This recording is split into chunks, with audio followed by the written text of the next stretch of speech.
It's the Smart Driving Cars podcast. Thank you for joining us once again. I'm Fred Fishkin, along with the Faculty Chair of Autonomous Vehicle Engineering at Princeton University, Alan Kornhauser. Hi, Alan. Hey, good morning, Fred. Bright Good. morning here in Princeton. And apparently pretty bright somewhere else, too. With us from Sweden, Michael Senna, publisher of The Dispatcher and transportation consultant, author as well. Great to see you again, Michael. Good to be here, Fred. Alan. I just came inside. We just had our first snow squall for the, yep. Ouch. And when But it looks sunny now. It does. Yeah, the sun came out after the squall. Yeah. And when I went running this morning, I was wondering if there was frost on the pumpkin or something like that in Princeton, although I think it was 42 degrees or something. It just felt a little chilly. Ooh. Getting close, right? So before we get into the latest edition of The Dispatcher, the new book you and Alan have written, The Real Case for Driverless Mobility, is coming soon. And I know the folks listening or watching will want to know a little bit more about it. Michael. Do you want to see the cover? Sure. Ooh. So The Real Case for Driverless Mobility, putting driverless vehicles to use for those who really need a ride. We've been talking about this for how long? Alan, Smart Driving Cars goes back to 11 years. 11 years. So, and now 340 podcast episodes. Yeah. So we've couple to, it was 3 years ago. We first talked about it, and we've been working on it for the last 2 years in earnest. Found a publisher, Elsevier, which it's primarily a publisher of academic books, and it's supposedly going to be in print in January. So we will be talking about it, talking with folks about what's in there, and hopefully getting the message across about what it is that we've been discussing for so long. But it seems like no one else is getting the message, and hopefully this will help them to understand what we mean by putting driverless vehicles to use for those who really need a ride.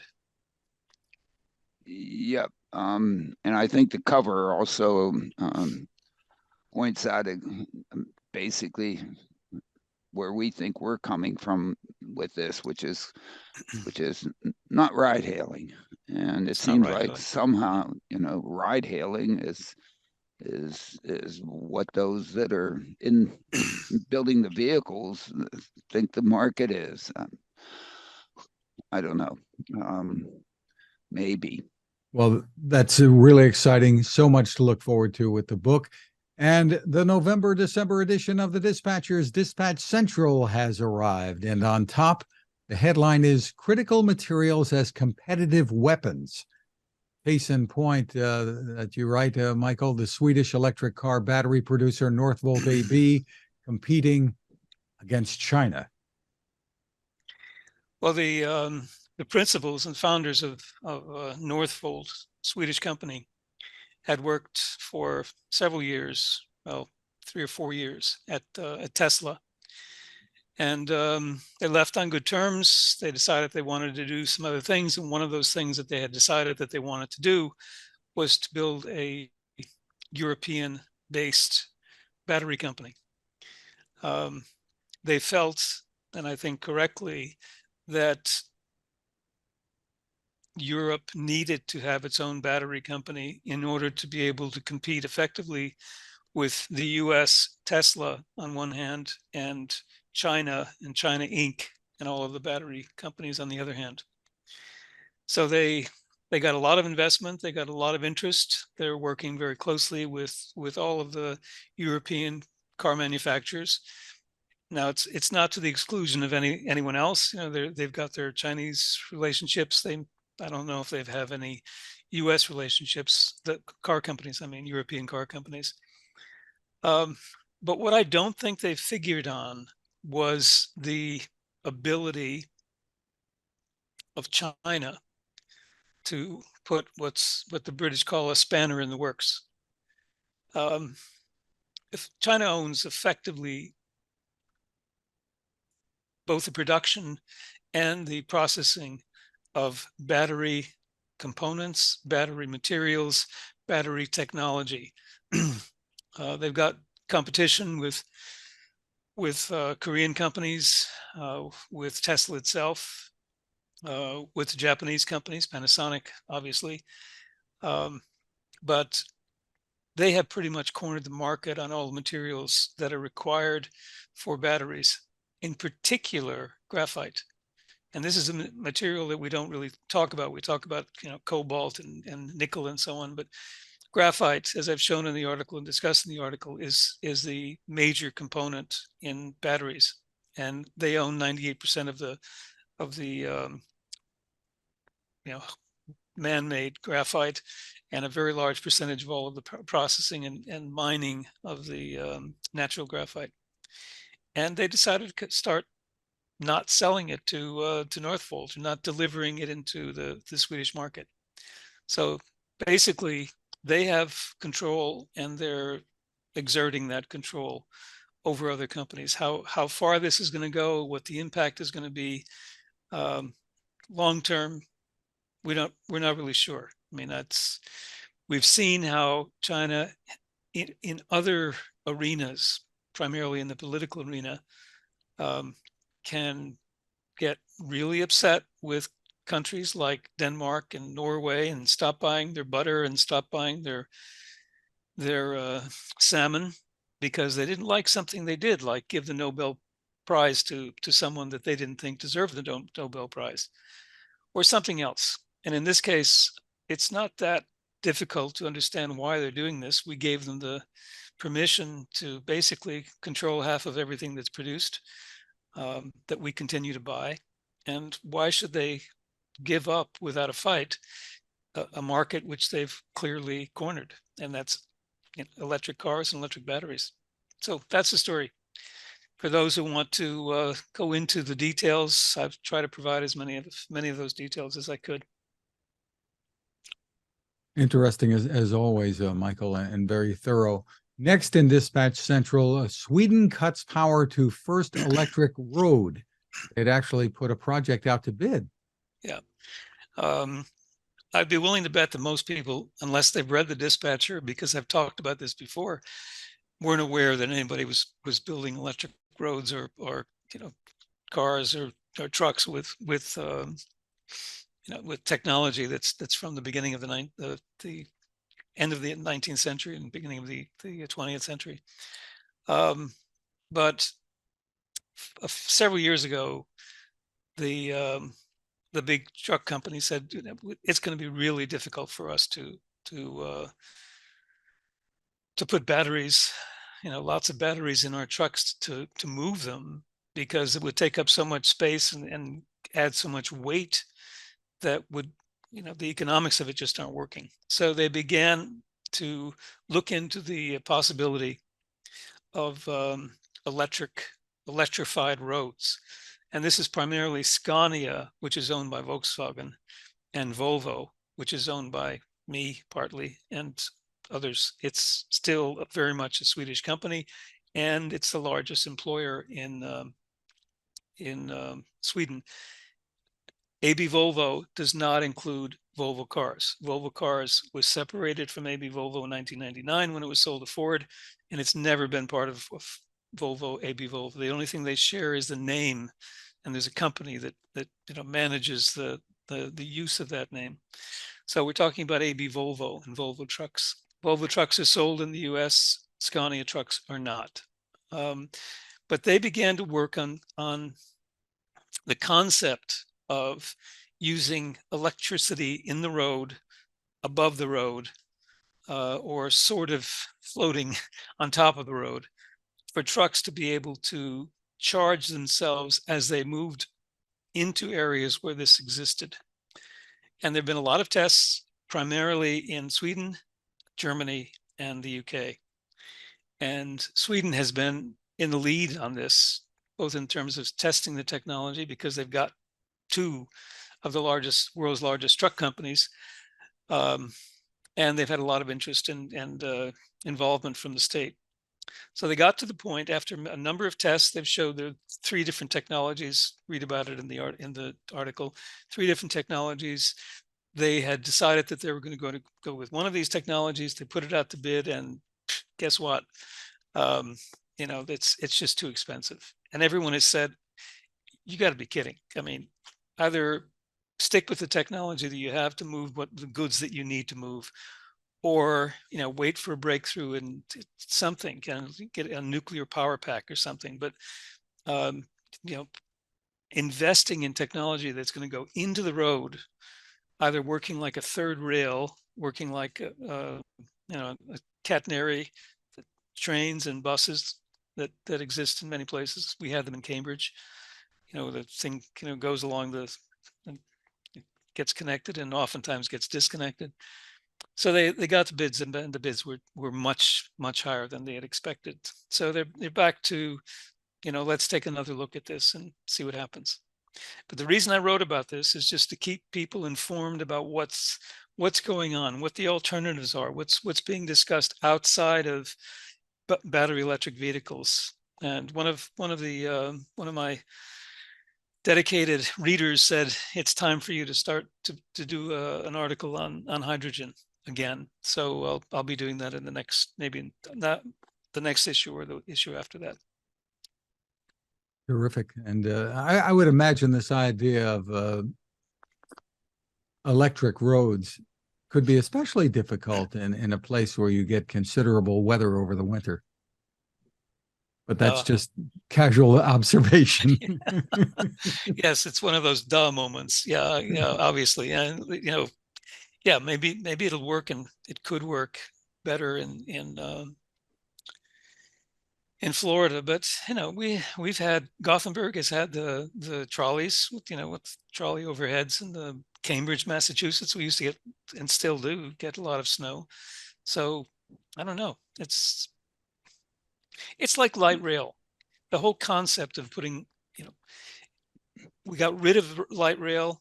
They took it out of Scranton, they took it out of Pittsburgh, and now people are just running over themselves to let's get a light rail system going in Salt Lake City, or in Denver. We run along a line. Okay, so.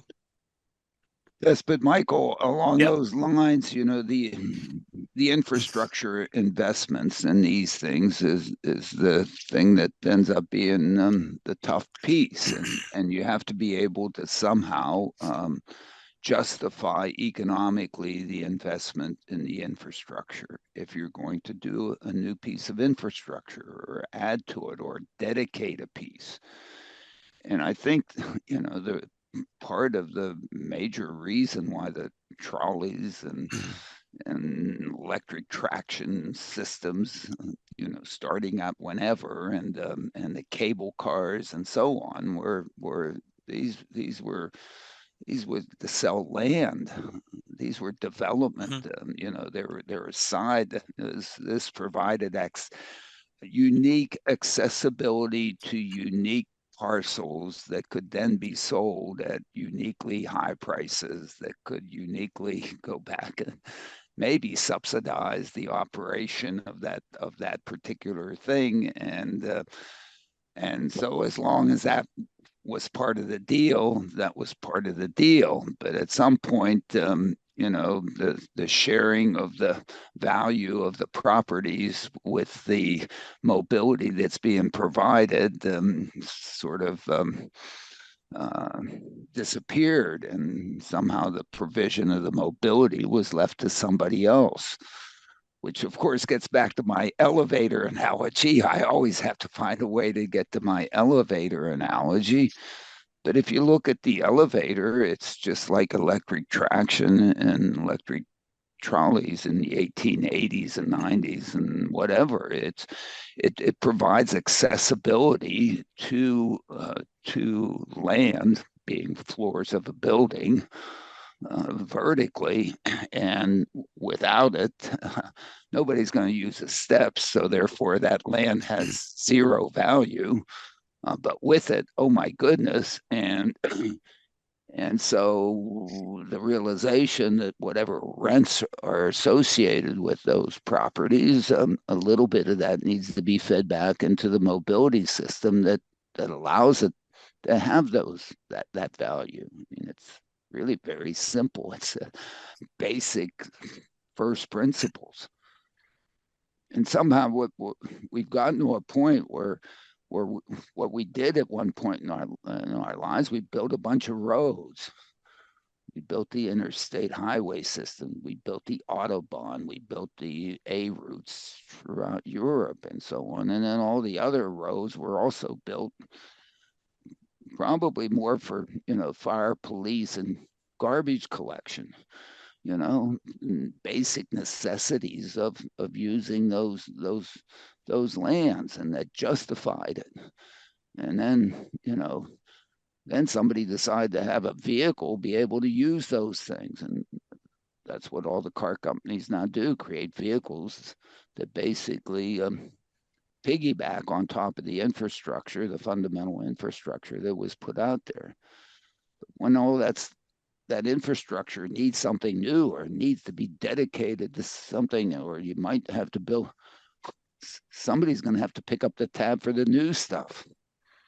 So, of course, the whole driverless, I mean, as we've argued from the very beginning, the motivation of the driverless mobility was all we need to do is have enough intelligence in the vehicle so it can go use the infrastructure that exists. Don't build anything. Don't ask for anything, because probably won't be able to afford to contribute to pay for it. So use what's there. And in some sense, this is part of the electric vehicle opportunity, is use the roads that are there. Unfortunately, if you're not also consuming gasoline that then pays, it has some taxes on it that pays for the roads, then who's going to maintain what's out there? I mean, big issue. So that's. But now, if you're going to say, hey, I now need substantial investments in that infrastructure so that I can have the energy when and where I need it to propel my vehicle. That's not what's in the interstate highway systems, in the autobahns, in the local streets. It's not there. Then we assumed that the vehicles that were out there had gas tanks in it that could easily carry the energy from where it was picked up, and then use it as it was moving along these things. It didn't require support from the infrastructure to do that. Now all of a sudden, hey, you got to go back and put in a lot of stuff, or with respect to safety of driverless vehicles, say we're only going to have driverless vehicles dedicated for this, and no kids on bikes or chasing balls or anything like that. Now those vehicles end up having to pay for that. I mean, we were there 50 years ago with personal rapid transit. Hey, we could make it safe. We could provide mobility for everybody easily. Great. Problem is, who's going to pay for the infrastructure? Who's going to pay for that? I mean, and ends up being a big ticket item, as I think Sweden has found with trying to do it, right? But we have the same problem with companies who are supporting the idea of having an infrastructure-based communication system for vehicle-to-vehicle communication. And you have some countries who have the companies who deliver this supporting it, particularly in the EU. The US has said, we're not going to do this. Sweden has said, we're not going to do this. But there are countries like Austria, which has a company that makes this vehicle-to-vehicle type communication, vehicle-to-infrastructure communication, and they're supporting it, they're pushing it. And the EU continues to do this. And I write about this quite often, just to keep people informed about what's going on there. But that'll come up in another issue. Well, so yeah, investment in for transportation, when we're at a point where we think we've made the investments that we need to make, and we don't need to make more investments. We've got roads, and if in the musings of this issue, when I send it out next week, I write about Germany and their approach to the whole idea of having a cleaner climate, and how they're going about it and what they're doing in order to get there, and the ridiculousness of some of the proposals that are being made and actually pushed through by the environmentalists in Germany. So I think that's another issue that we'll be discussing. Yes, this is a real issue, and with respect to roads, you know, two major problems. One, the safety. Let's not deal with that. But with respect to congestion, in Princeton, it's amazing now. People are going back to work and so on. There's congestion, but only for very short periods of time in the morning and in the evening. Why? Because people refuse to share rides. They just, well, they don't, I don't think they refuse to share rides. They don't have a convenient way to share rides. Okay, and it's really inconvenient for somebody to go pick up their kids at Princeton Day School and not only pick up their kids and bring them home, but pick up their neighbors' kids too, who might live in. The information system isn't there, the social system isn't there, the interest isn't there. People, I guess, prefer to be in traffic jams by themselves, driving themselves for their own needs, as opposed to saying, hey, I might be willing to give somebody a ride. Or even, as we suggest in our book, put up a system that would make it easy for people to share rides when they need to share rides, and go by themselves when hey, there's nobody to share with, which is what the darn elevator does every day. Okay, He keeps going back I there, keep Fred. I don't going know to what that. I I mean, it don't. is so No. natural, and nobody wants Yeah. to. Nobody wants to. It is so. It just doesn't naturally. You're gonna get the definitive response on the elevators in the book. I So know. one of the things that readers can look forward to is my take on the whole elevator story. So we can get this out there once and for all, Yeah.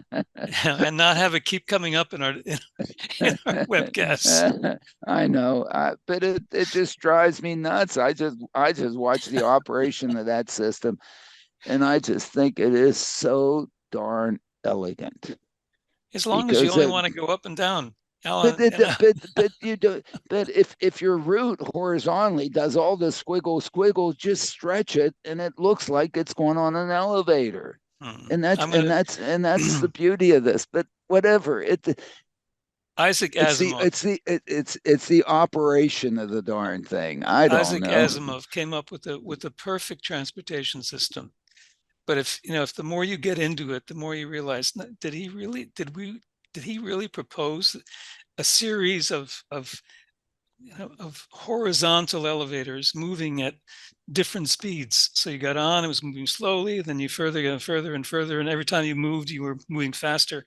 And then when you wanted to get off, you kept going. I mean, he actually proposed this, and Yeah, it's in yeah, his books, right? Anybody who's read Asimov, yeah. Of course. but where are you going?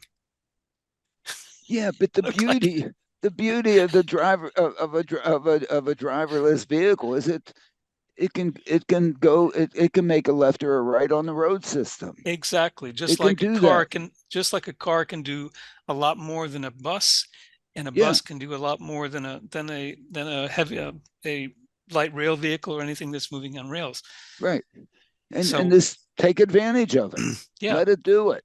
right. Okay, but where you get on and off, I mean, make that anyway. Whatever. Yeah, We are let's get get That, back to the we, dispatcher. that kind of leads us to the next topic from the dispatcher. Okay. Funding public transport isn't working. No. Yeah. Um, I'm revisiting this several years ago now. I wrote, it's time to throw the bus under the bus. And I was surprised at how little reaction I got to that. And there were one or two comments saying, do you really want to talk about, public transport in that way? But now it's gotten to the point where a lot of people are talking about bus transport not working. It's not getting people to where they want to go when they want to get there.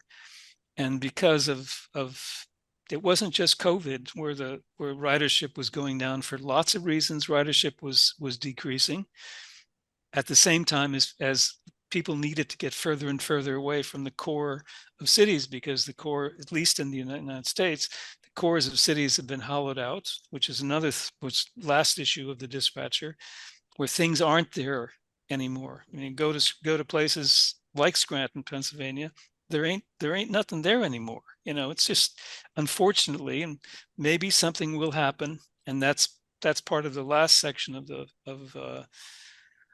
what I wrote about in the comments on this in the dispatcher.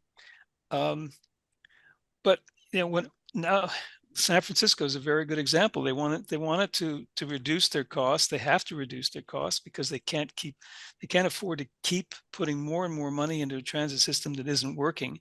They wanted to cut transport, but in the end, the mayor caved in to demonstrations, people walking around with caskets, and inside the casket is a BART car or a bus. And so it's a conundrum for people running cities that like to be able to provide transport that's public, that's accessible to everyone, but at the same time they've got a system, primarily buses, which are costly and don't go to all the places they want to go to get to.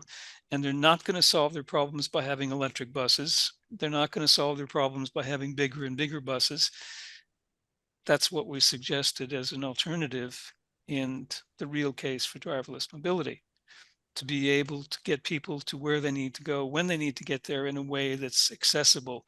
Cars do that, but not everybody can afford a car. So it doesn't have to be either or. It doesn't have to be, get rid of all the buses and put everybody in a car. They've tried to, give people cars, support them to buy cars and rent cars. Taxis are too expensive for the same reason that buses are too expensive. There's a driver. What is the real advantage of having a driverless car? The real advantage of having a driverless car isn't so you could sleep on the way to work. It's not so that I can get up really early and get to a place where I'm fishing and sleep when my car is going to take me to my plant. I mean, that we don't take long trips of that sort. We don't really need those. Most of our trips are short. We need to get to where we're going quickly. If you've got a 2-hour commute, you're living in the wrong place. So bus transit is something that we really and truly need to take a second, third, and fourth look at, and begin to look at the alternatives which are now coming to be available for us. Well, the real problem with the conventional transit systems is that they don't have flexibility. Yeah, we are all creatures of habit, and we tend to go from the same place to the same place. But if you really look at it, there's a lot of variability in what we would prefer to do if we had a chance to do it. Now, if Sure. somebody is going to regiment us and say, you're going to live here and you're going to work there and you're going to go to work and you're going to punch in at 9 o'clock and you're going to do this and you're going to do that, then maybe we can regiment ourselves to then have a regimented mobility system that just, meshes perfectly with that. But it doesn't seem to me that that's what the customer really wants. And some of these things are vary on a day-to-day basis, on an hour-to-hour basis, others on a week-to-week, others on a year-to-year. Bus schedules are created, I guess every 6 months, maybe. Bus routes are changed essentially never. Why? Because it takes so long to basically inform the potential customers or where the route is, because you really can't see it. Not like a railroad, you put it out there and it's there. Maybe you see it, but geez, once you put it out there, then you're, in some sense, you're stuck with it. And so it lacks the flexibility. The fundamental value of us being able to drive ourselves is that we can turn the wheel. We can turn the wheel. We can decide to turn the wheel now. So that gives us the opportunity to, and if we can find a place to dump the darn thing and have it wait for us, oh, we know where to find it and get into it now. And then we can turn the wheel and take us over here, or turn the wheel and take us over there. Get a bus to do that. Whoa. Okay. So, the important thing of now having a machine do that. Hey, if you have a cab, or if you have a driver, or if you have a limo driver, you can tell the limo driver to do it. But how much cash in your pocket do you need to have to be able to do that? And have your kids do that, and have your spouse do it, and have your grandparents do it, and have your grandchildren do it, and have your friends do it.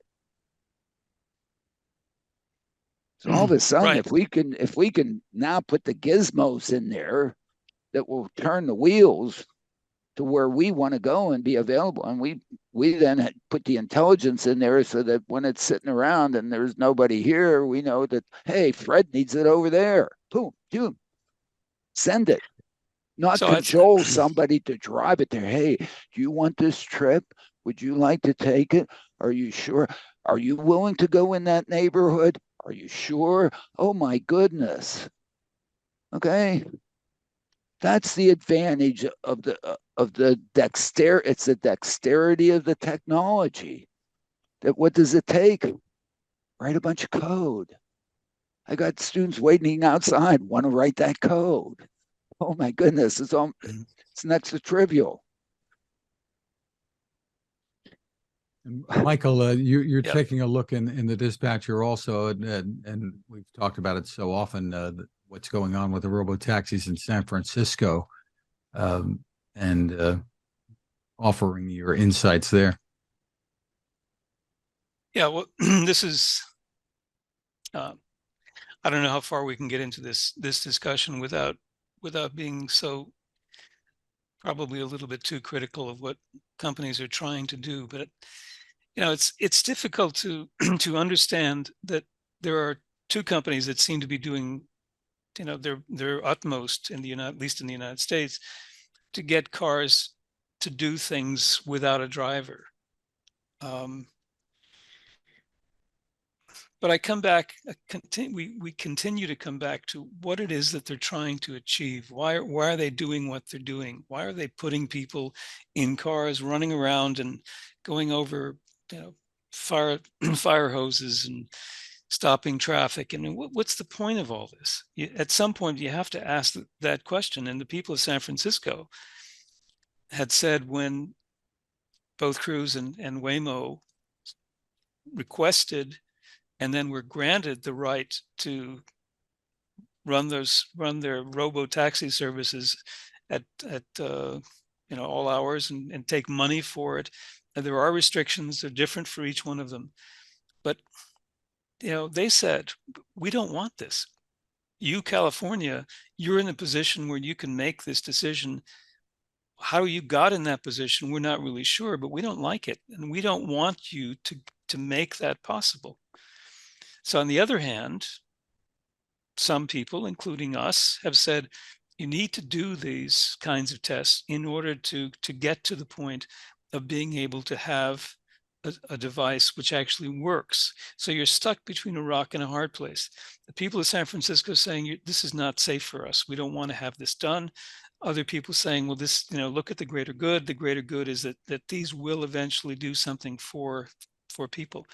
The real problem, is that neither one of these two sides has taken the position that there is a need that's being satisfied here. People of San Francisco say, well, what are we getting out of this? Why are you doing this in our city? Go do it someplace else. Don't, harm someone else. Get in the way of other people. Stop traffic in other places. In California, Department of Motor Vehicles saying, they can do it anywhere. They want to do it in San Francisco or Santa Barbara or Los Angeles. It's our state. We make the rules and we say that you can do it. it's like, we've got a democratic system.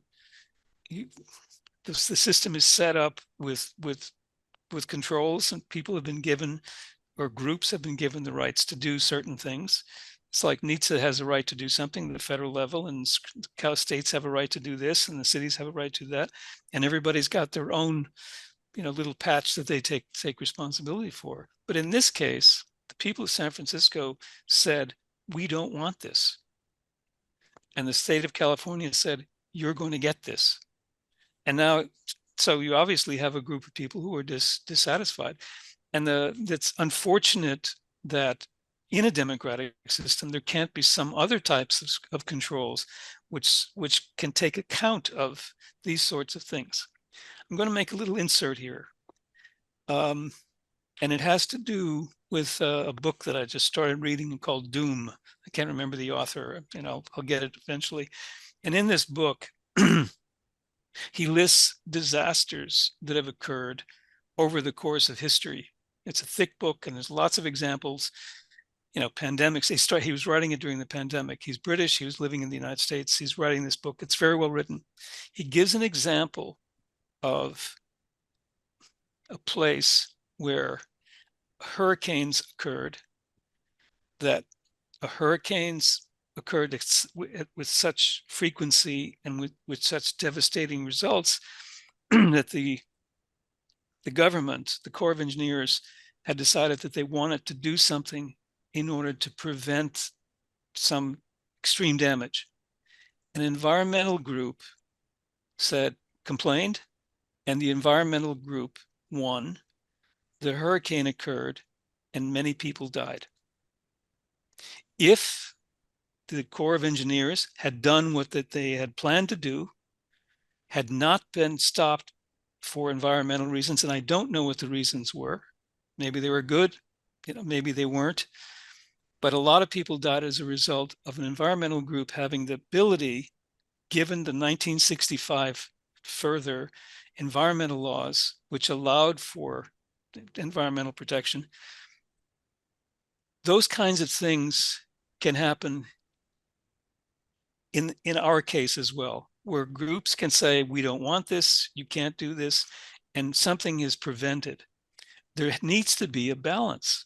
And unfortunately, at least in the United States, there doesn't seem to be a functioning government in Washington where we can even discuss these things. The Republicans and the Democrats are on two different sides of the universe. They're not even in the same galaxy anymore. So, if you can't get a functioning government at a city and state level where people really could have sat down together and said, all right, what are we trying to do here? How can we satisfy everybody's concerns? Let's do this in the right way, as opposed to saying, we've got the majority, you're going to do this, and basically, screw you. We're not going to. If you don't like it, that's too bad. We're making the decisions here as the California Department of Motor Vehicles. If I've offended anyone here, I'm really sorry, but I'm not sorry that I said it. Michael. There, everything has good points and bad points, and there are people that don't like this in San Francisco. I suspect there might be people who would benefit from this in San Francisco.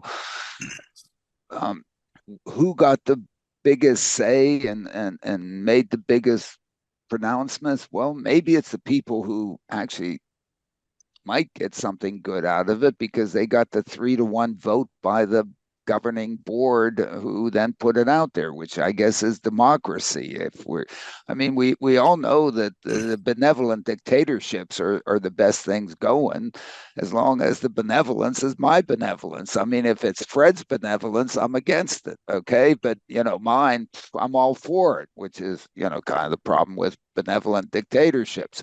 But and this is politics, and of course, to me, the fault in San Francisco, if there is fault, as I've written, I don't know how many times, they've done the proof of technology. They went and they showed they could do it safely. They did a fantastic job. They were extremely careful. Sure, they got stuck in cement. They ran over a fire hose. Okay. Look, I don't think they'll get stuck in cement or run over another fire hose. They can fix that. Let's move on from that. What they haven't done, except for maybe the people with impaired vision and some of the mobility impaired groups and so on, they have talked to them to say, how can we serve you, because you need mobility, because we know that you are mobility challenged. And they came out in force in the CPUC hearings to make their comments. But what they haven't done is they haven't gone to the community and said, we can offer you mobility to the places you want to go to when you want to go there, and do it very affordably for you and improve your life by that. They've gone out there and said, oh, I think, and I'll say it, they've gone out there and said, hey, all you folks that have a good way to use ride hailing, we want to compete with the good service you already have, and we want to do the same thing for you. Except you won't have a driver looking at you, kissing your or doing whatever you're doing in the back seat. Oh my goodness! And right? Is that really? Isn't that the advertising that they came out with? Well, I mean, where did that come from? What is that? And my goodness! So this is now to allow you to, as back to my elevators. Every time I get in an elevator with Elizabeth, I give her a big kiss. Why? Because I know there's a camera there, and I want the person that's sitting there watching the elevator to whatever, I don't know what, but I mean, come on, that's not what this is for. This is to allow you to go across town to shoot hoops, or go to across town to do what, or to be able to have your kids go to cello lessons and get into Princeton, as I like to say, or whatever. You get the gist. Expand one's quality of life a little bit by just being able to get from A to B. And what they should be doing is going to the communities that don't have good mobility and say to them, what is it that you would like us to do? How can we help you? I was just at a meeting in Washington, D.C.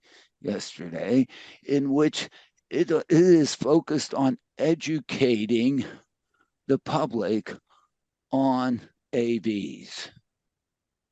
Now, to me, that's almost saying we are in the propaganda business to tell here, hey, buy this, as opposed to going to the community and saying, look, we think we have something that we can operate, has all kinds of flexibility. We can do all kinds of things with it.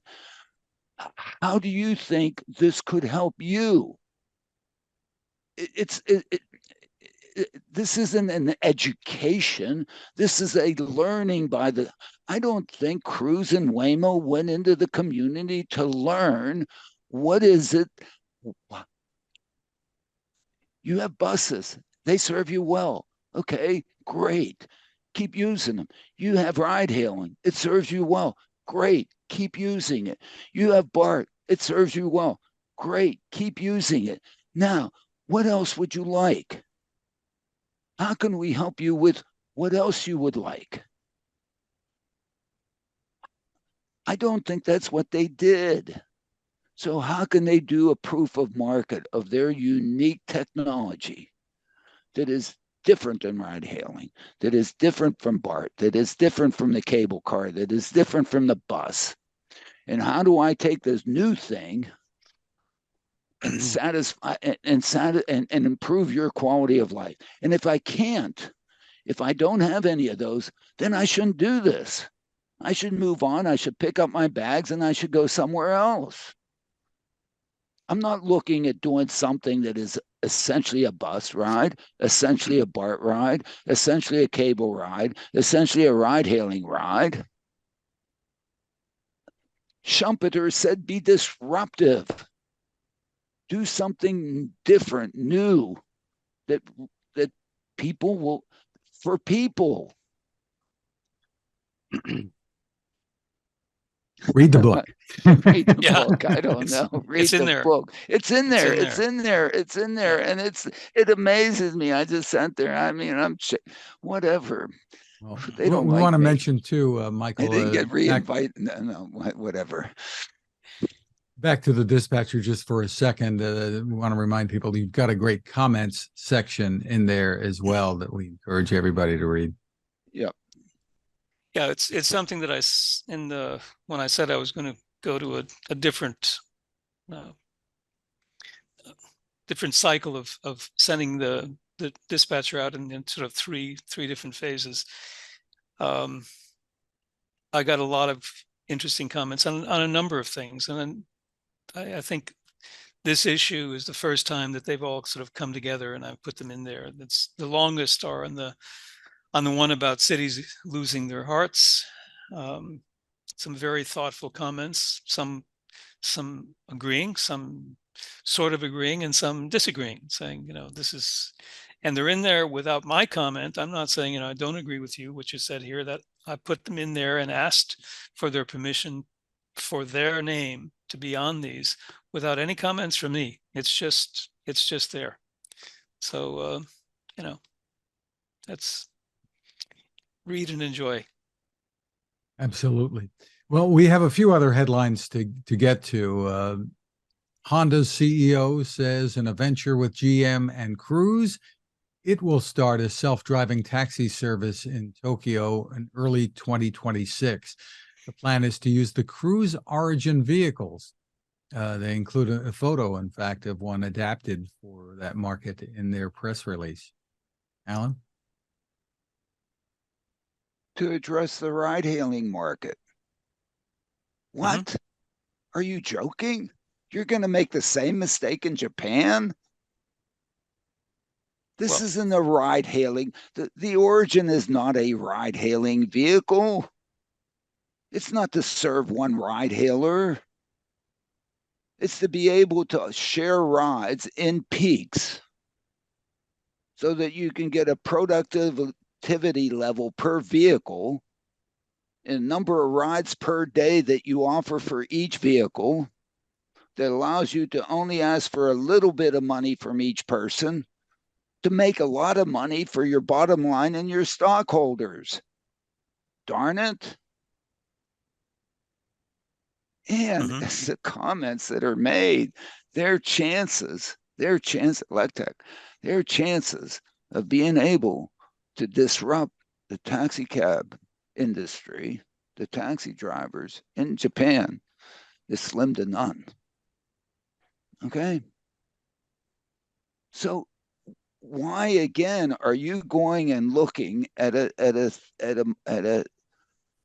people who use taxi cabs for whatever they're using them for and say, hey, we're going to go and use this for what? Why are you going after the ride-hailing business? I read one comment that said that they're trying to solve the issue of taxi driver shortage, but that's go for it. Go for it. You do this in Tokyo, it's going to make San Francisco look like whatever. Never mind. Amazon. Go ahead, Michael. No, I totally agree. I mean, it's if you've ridden a taxi in Japan, Tokyo, I haven't been outside of a couple of the major cities, but in those major cities, the taxi drivers are, white gloves. They're, they drive their taxis at the speed limits, and the speed limits are not high, even on the highways. I don't really know what the reaction to having a car driving itself is going to be, especially one like the Cruise vehicle. I mean, the taxis are all pretty much the same, and they're all clean, very clean. But Honda's got they've got skin in the game, so they've got to do something with the investment that they've made, and they want to see something happening in Japan. It shouldn't all be, you know, all the activities in the United States. So from their standpoint, it's just, you know, getting something on paper that says it's a news release, and, you know, I don't know. I am certain that if they went into the communities of Tokyo and the other cities in Japan and said to the people, you know, look, we have this thing. How would this improve your life? How would that? And start there. I don't know what answers they're going to get. I don't know what answers they're going to get. But to come out there and say, hey, look, we're just going to copycat. We're going to go after ride hailing. The Uber and Lyft got there. And the taxi cab industries that, you know, maybe you should ask the taxi cab industry what they need to become to increase 2x, 4x, 5x, 10x, 20x. Yep. Or even if they want to, maybe they don't want to. I don't know, but I think you should be asking questions as opposed to coming in with answers because you don't have them. Sorry. Okay. Now, you know, I'll relate back. 1975. I was almost born, since when I'm going to have another 39th birthday party, whatever. Anyway, personal rapid transit. It was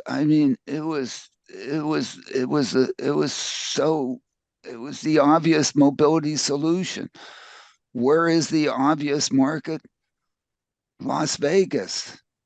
Oh my goodness, you know, we're going to build a PRT network to go from the airport, put stations in all the hotels. You can come out of a PRT vehicle and go immediately and to the slots, to the gaming tables, and so on and so forth. Provide mobility. It was like beautiful. Went to Vegas and made a presentation.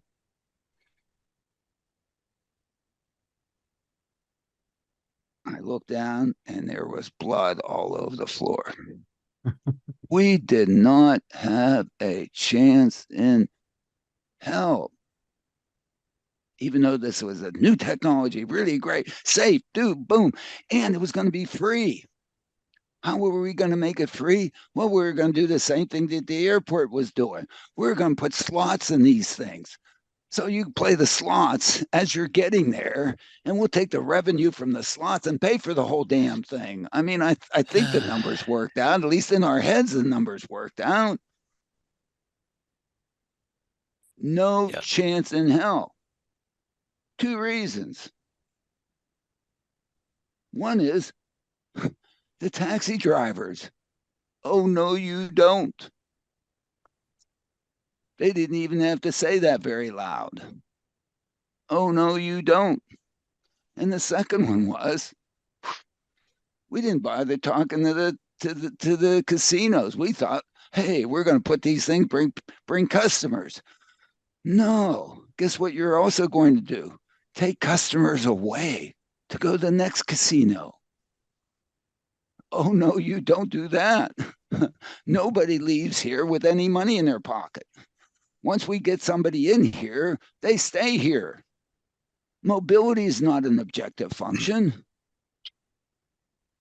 Not at all. Oh my goodness. I mean, how stupid were we? Because we didn't talk to the end customer, the end people. What is it that you would like? How is it that's, and of course, you know, never had us live and learn.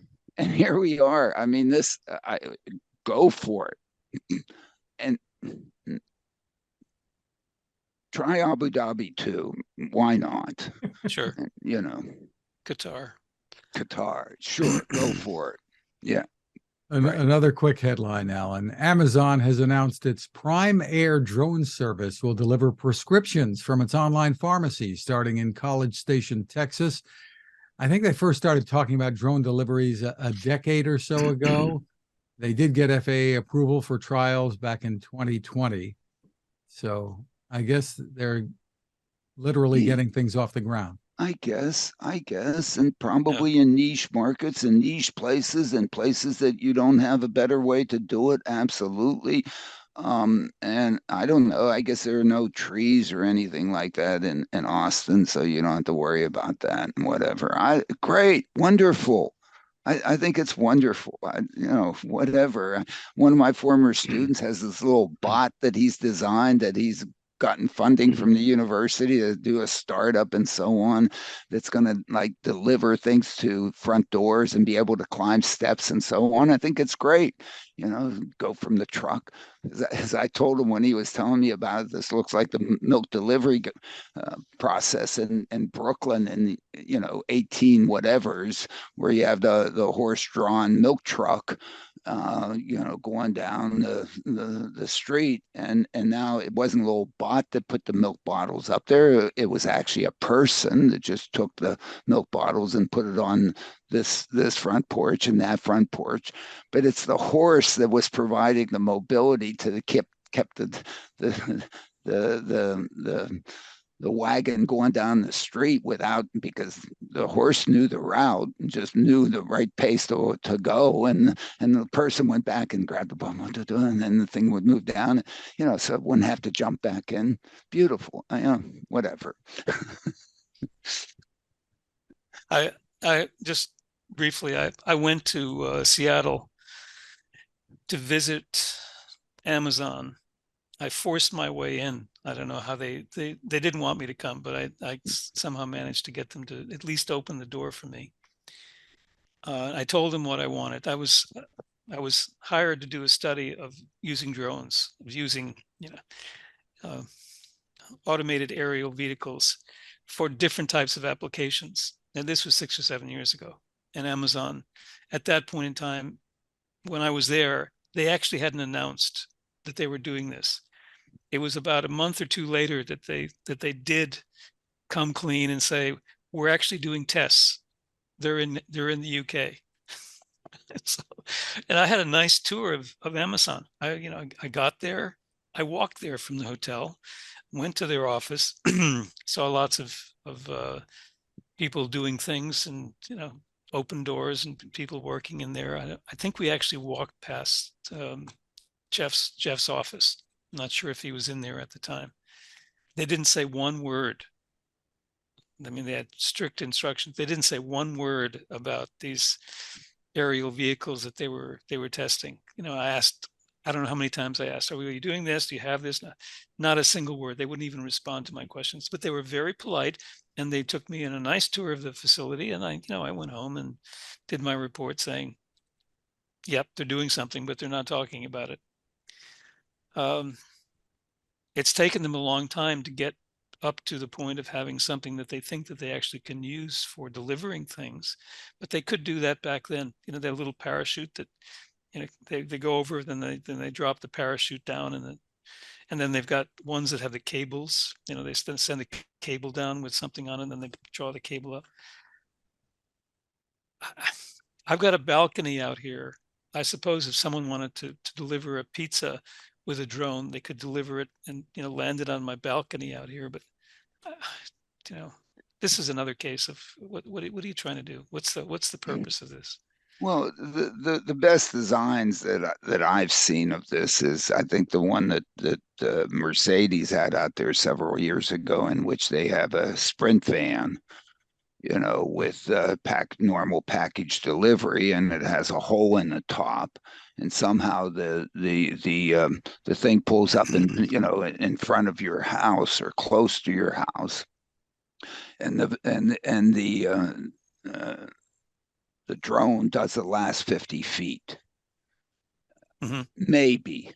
Okay, in places in which it could pick it up, drop it, the last 50 feet is a real problem with delivery, just as it was with milk delivery on Brooklyn or down, normal streets in the 1880s. You have all the milk bottles in the milk truck, and now you have to get them to the front porch and inside the little box or something, and so that's the challenge. And so to be able to hop and do that, or I've even thought, like these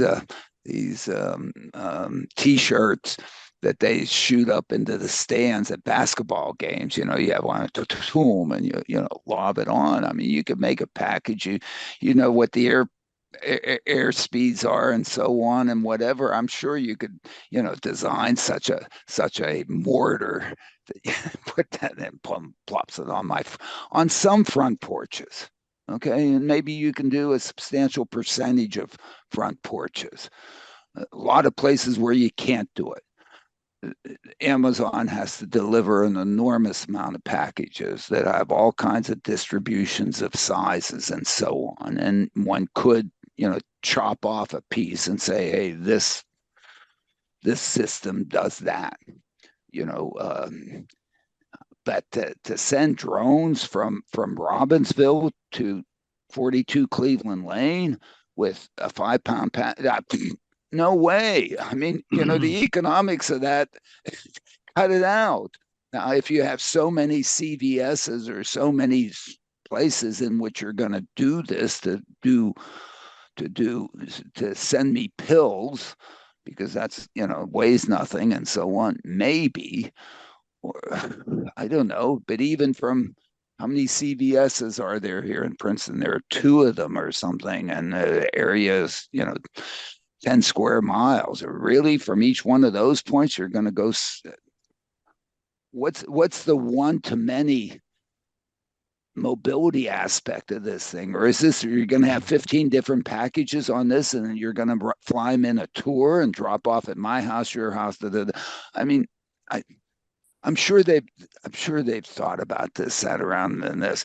It must not be all that great because they've been working on it for a long time, since Bezos was on 60 Minutes and announced it, or wherever he first announced this thing. And it's still not here, except for, who knows what delivery, unique situation. It hasn't scaled.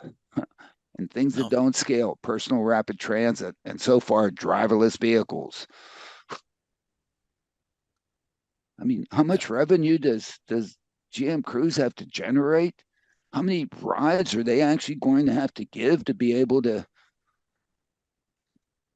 have a quarterly financial report that looks like whatever Waymo? I mean, at some point they've got to get revenue.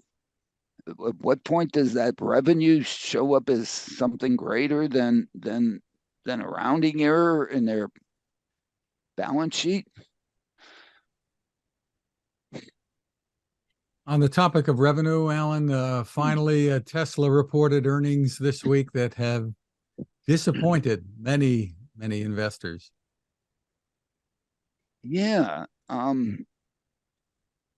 Yeah, I listened to that yesterday and so on, and of course it's unfortunate that the revenues are down, and it didn't meet revenues aren't down. They didn't meet the expectations and whatever, and maybe I don't know. Um, um, Whatever. I'm a lot of discussion about robotaxis last in that earnings report. A lot of focus on robotaxis. I sure hope that if Tesla is really going to do robotaxis, they do robotaxis right. Now, whether or not they haven't done the proof of technology yet, so they haven't even approached the proof of market yet.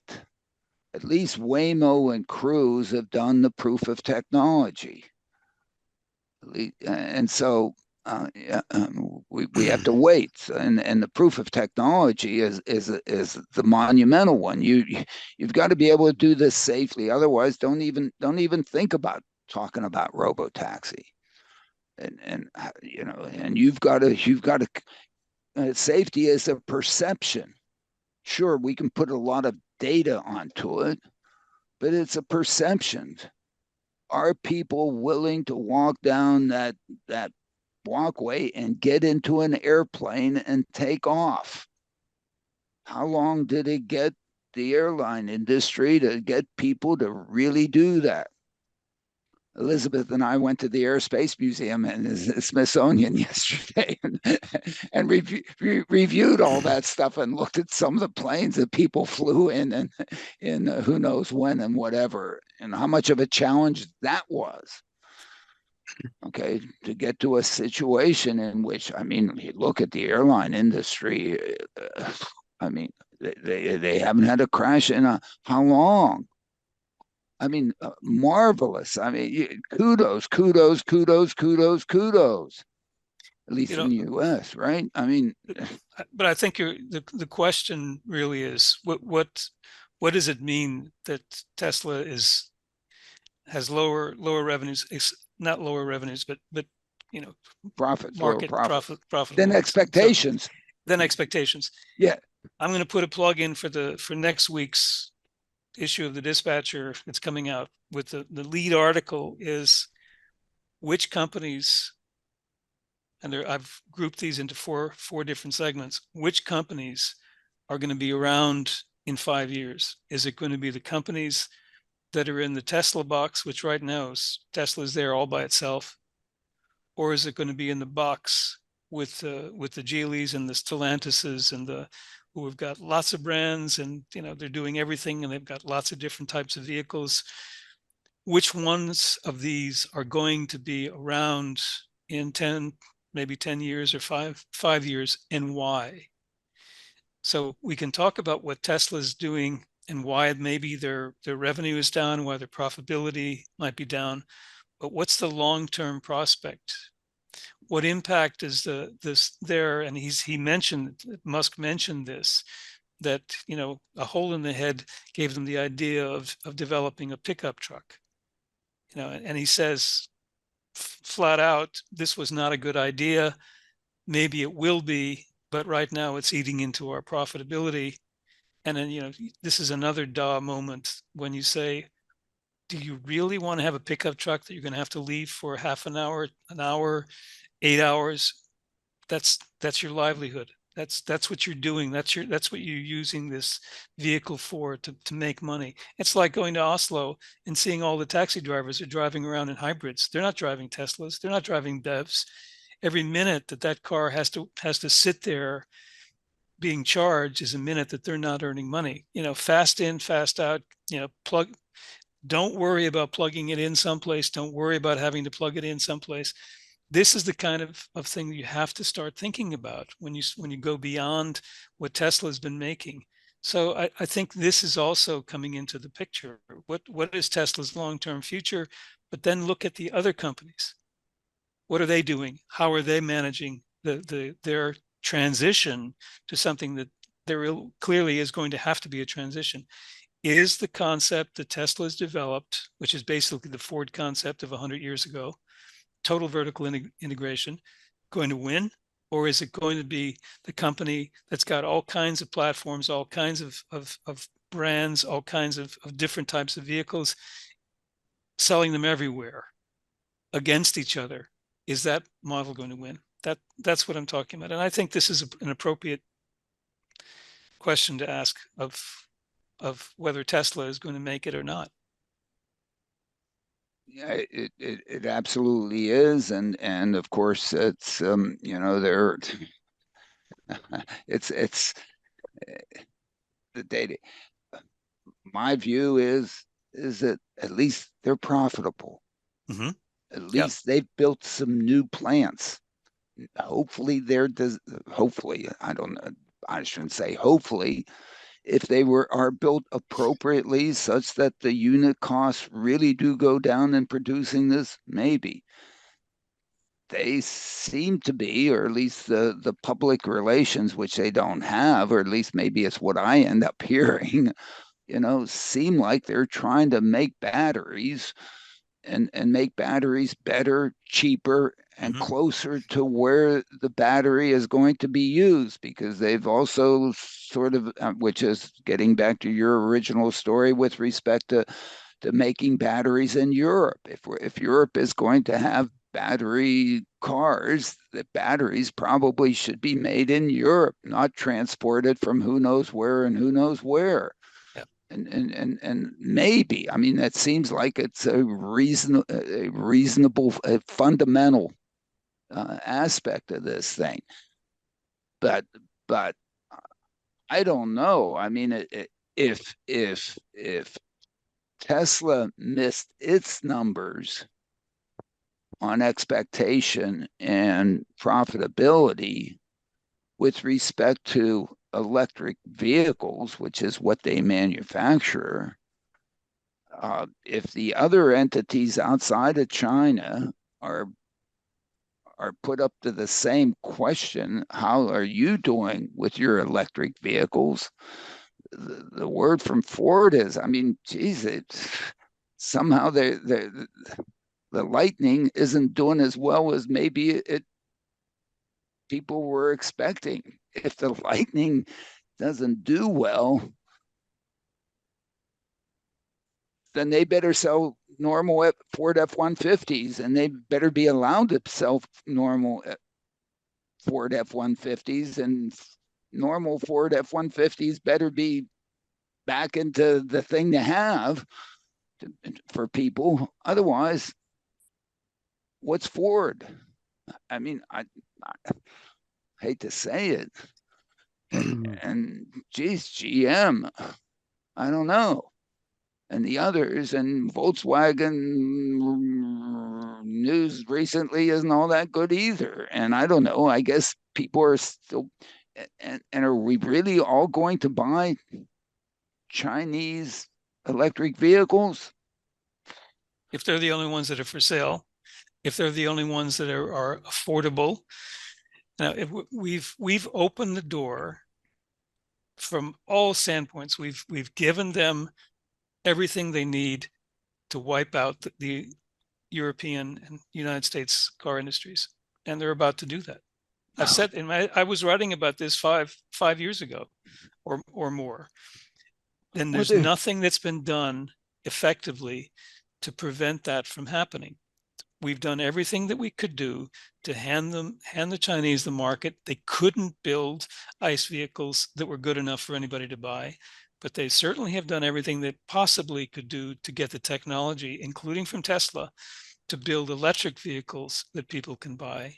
And I read every day, in the newspapers that we have here, reviews. People are actually reviewing these cars and saying, they're as good as a Volvo, they're as good as a Volkswagen, and they're 10%, 20%, 30% of the price. What are people going to do? What are they going to do? It's the same thing we do when we go into Walmart. What do we buy?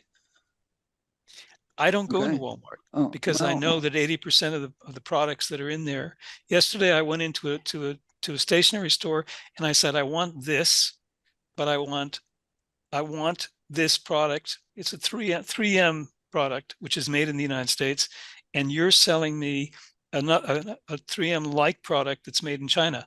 I said, I want you to bring back the 3M product that's made in the United States. And they said, but this one's cheaper. Yeah, Michael, we are so fortunate. We are so fortunate that we can do that. Okay. Exactly. Okay. But we are where on the income distribution. We're certainly not top 1%, or maybe you are. I'm not. But we're top 10%. I don't own Tesla stock. I do, but whatever. Anyway, I'm losing my shirt today. But that's okay. I own Volvo stock. It's the only one I've got. Anyway, whatever. What do I own? 2 shares or something. Whatever. Not whatever. I don't. Wait till those book sales start coming in. Oh yeah, right. Yes. Oh Jesus, here it comes. I mean, but what do I need? Look, I mean, I got brand new pair of clogs. But they were. I mean, how much are? They're not Ferragamos. They're not Ferragamos. So I don't need Ferragamos. What the hell? I got leftover shirts from the summit, and the summit is coming. We'll say. One other thing that's in the news is something like, apparently Xpeng is going to beat out Waymo and Cruise for robotaxis. That's a Clean Technica piece. Clean Technica, and it drives me. Yeah. That one drives me nuts. And if I could spend just another minute on that one. Look, I think I wrote last week, there is no way that Waymo is going to be able to provide robotaxi service in China. No. Okay. No. Google can't provide internet. It can't provide search service. No way. No. In China, I couldn't even I couldn't use They said I couldn't use Copilot to generate GPS tracks in China. I did it anyway. Mm-hmm. Sorry, I didn't. Everybody, come get me. Here they come. No. Okay. No way. Can you imagine? Can you imagine the sensor suite that exists on a Waymo vehicle, LiDAR, radar, cameras, whatever, going through China, collecting data to not crash, and being allowed to do that, being Waymo, where that pipe of all those data could just as easily come over here to the United States and to Washington, and we could check out what's really happening in China all over the place. No way they're going to be permitted to do that. And there's no way that Xpeng is going to be allowed to put their gizmos on driverless cars in the US of A. Now, maybe we can't keep TikTok out of here, okay? Although I think we're still trying. No way. No way.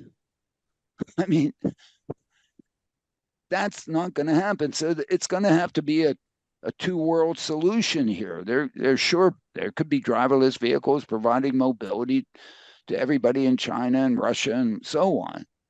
But they're going to be different. They're going to be one entity. And who's providing it here in US of A, Canada, Mexico, whatever, Europe? It has to be stuff that's generated here. The strategic, this is fundamental world strategic interests here. Yeah, we can't get past the fact that there are countries that are part of NATO and there are countries that aren't. All right. Well, we want to thank Michael Senna for being with us again. Always great, Michael. Thank you. My pleasure. Thank you. Yeah. And you can find us at smartdrivingcar.com, also on Spotify, TuneIn, Amazon, Apple, Google, wherever you turn to for podcasts. You can find my tech reports at techstination.com. I'm Fred Fishkin, along with Alan Kornhauser. Thank you for listening or watching. Please continue to stay safe. And a final note, it looks like since I had to postpone the sixth annual is now sixth, for instance, Smart Driving Cars Summit earlier this year,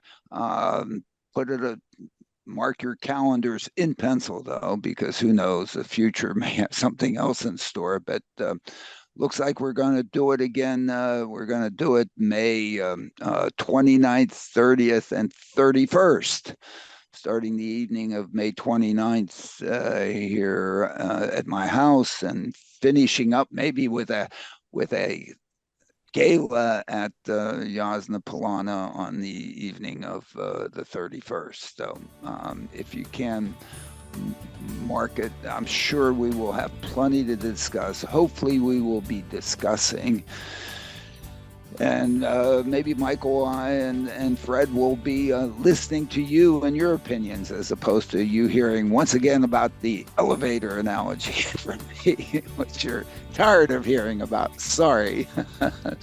I love elevators.